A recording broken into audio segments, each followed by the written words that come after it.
அனைவருக்கும் வணக்கம். இன்று கேப்டனுடைய முதலாம் ஆண்டு குரு பூஜை நினைவு நாளன்று இன்னைக்கு கேப்டன் சொன்னது போல அவர் யாரும் பசி இல்லாமல் இருக்கணும், அனைவருக்கும் உணவு கொடுக்கணும் சொல்லியிருக்காங்க. இன்று குரு பூஜையை முன்னிட்டு அனைத்து ஊர்களிலிருந்தும் தமிழ்நாடு முழுவதும் இன்னைக்கு தொண்டர்களும் ரசிகர்களும் பொதுமக்களும் இன்று கண்ணீர் அஞ்சலி செலுத்தி கொண்டிருக்கார்கள்.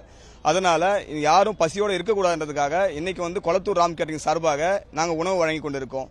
கேப்டன் சொல்வது போல அனைவருக்கும் உணவு இருக்கணும், ஏழை மக்களும் உணவு போய் சேரணும், அனைவரும் படிக்கணும்னு சொல்லியிருக்காங்க. இது நாங்கள் மட்டும் செய்யக்கூடாது, இது எல்லாரும் செய்யணும். கேப்டன் இந்த நாளில் நம்ம அதை சபதமாக எடுத்துக்கணும். கேப்டன் இன்னைக்கு தரிசிக்க வரவங்க அனைவருமே பசியோடு இருக்கக்கூடாது, அனைவரும் சாப்பிட்டு போகணுன்றதுக்காகவே இன்னைக்கு தலைமை கழகமும் சொல்லியிருக்காங்க. நாங்களும் தலைமை கழக சார்பாக இன்னைக்கு உணவு கொடுத்துட்டு இருக்கோம். இயன்றதை செய்வோம், இல்லாதவருக்கு கொடுப்போம் என்று கேப்டன் அவர்கள் சொல்லியிருக்காங்க. அதை நம்ம முடிஞ்ச அளவுக்கு கடைபிடிக்கணும், எல்லாரும் கடைபிடிக்கணும்னு ஆசைப்படுறோம். அன்னதானம் செய்து சொல்ல, அன்னதானம் செய்ய சொன்ன ஏழைகளின் தலைவருக்கு முதலாம் ஆண்டு நினைவஞ்சலி. வீர வணக்கம், வீர வணக்கம். ஏழைகளின் இதயத்திலே ஆளுகின்ற தலைவர் எங்கள் அண்ணன் கேப்டனுக்கு வீர வணக்கம், வீர வணக்கம். செய்திகளை உடனுக்குடனும் துல்லியமாகவும் தெரிந்து கொள்ள சப்ஸ்கிரைப் பண்ணுங்க.